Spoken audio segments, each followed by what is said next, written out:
Alright, hello everyone, how are you guys all doing? Today we are here with another video, and this one's going to be on smithing. So, blast furnace is a thing that I feel like is always really fun to compare in general, just because there's just, a lot of different options with it. Now, recently I was pitched the idea by someone named Iron Relax, huge shout out to you, man. He asked if I could compare what the XP rates differ and, what really is the meta at blast furnace if you have a coal bag. So, if you guys don't know what a coal bag is, I'll get more into that in a second, but basically the overall idea of a coal bag is that you can run coal in the bag while also running other bars. This, as you guys can see in the background, is pretty much a process where you just end up alternating, and I'll talk more about that later, what bar you're running at different times. So I'll explain that more in detail. Basically, what this allows you to do is run profitable and good XP bars at the same time, being able to be a little bit more efficient than if you were just doing one bar or the other. So that is what I'm here with today, and I'm just going to test some of the XP rates and see what I can find for you guys. So what is the coal bag, and really what do you need to be able to unlock it? So as far as the coal bag goes, it is unlocked through Motherlode Mine. Now you can unlock this probably at about 60 to 65 mining, depending on how much you end up doing at Motherlode Mine.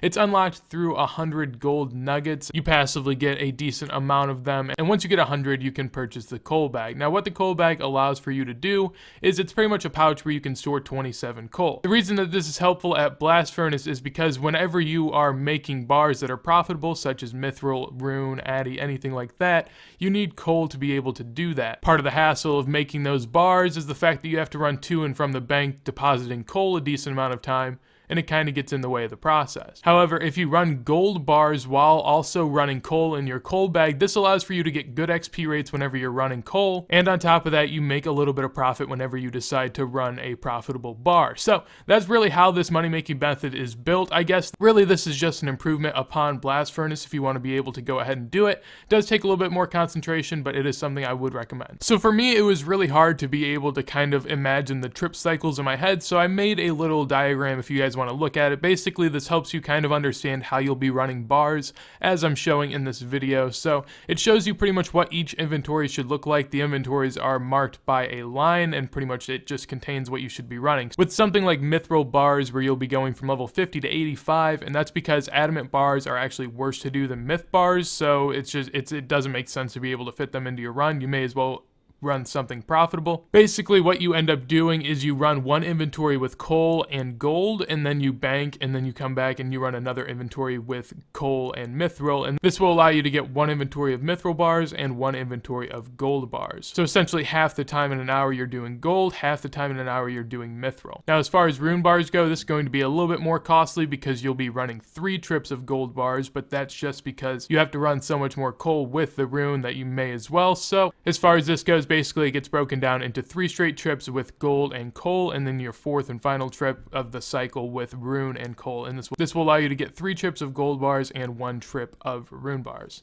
Now really the question that I have with anything like this is it worth it for me to do compared to the best methods in the game? So when it comes to smithing, basically the rates that I have here today are the myth bar rates with gold bars and the rune bar rates with gold bars as well. So just keep that in mind. Those underlined by mithril are actually mithril and gold bar rates, not just pure mithril rates. So as far as the hourly rates though, with mithril you're able to get 197k XP per hour, which is a ton more than if you're just smithing mithril bars. And on top of that, you do profit 73k GP in an hour. So it's not too bad. Compare that to the XP that you can get from gold bars, which is significantly higher, I would say. You get 330k there, and that's constant for both, obviously. And the total loss per hour is nearing 1.5 mil, so it's pretty significant in that respect as well. Now, if we look at rune bars, it's 253k XP per hour, so a little less than gold bars, but that's obviously going to happen because you're just running more gold bars. In there as well, you do have 110k loss, but when you compare that to the 1.5 mil loss that you could get with gold bars,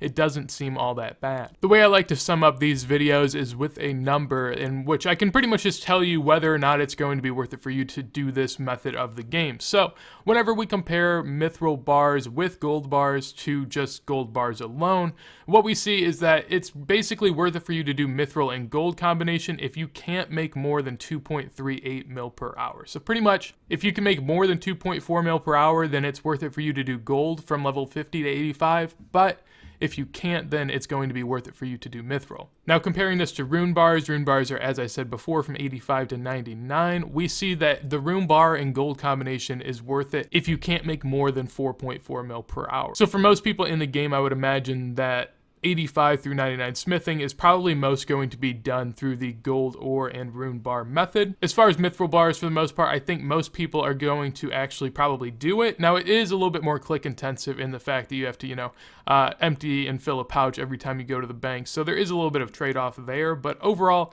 I don't think it's too much of a difference as far as the gameplay is concerned, and it may be worth it for you to consider. So that's the info I got for you guys here today. Hopefully you guys did enjoy the video. It's something that I felt would be useful to actually look at, and in the future I am looking to do a little bit of smithing on my own, so it was very relevant for my own doing. If you guys did enjoy the video, make sure to leave a like. If there's anything you want to tell me, comment that down below. On top of that, make sure if you guys have any comparisons you want to see me do, just let me know. I'll literally check out any of them. If they're pretty close or pretty comparable and I find the idea fun, I will surely do it. So finally, if you do enjoy the content, make sure to subscribe to the channel. But with that said, hopefully you guys have a wonderful day, and peace.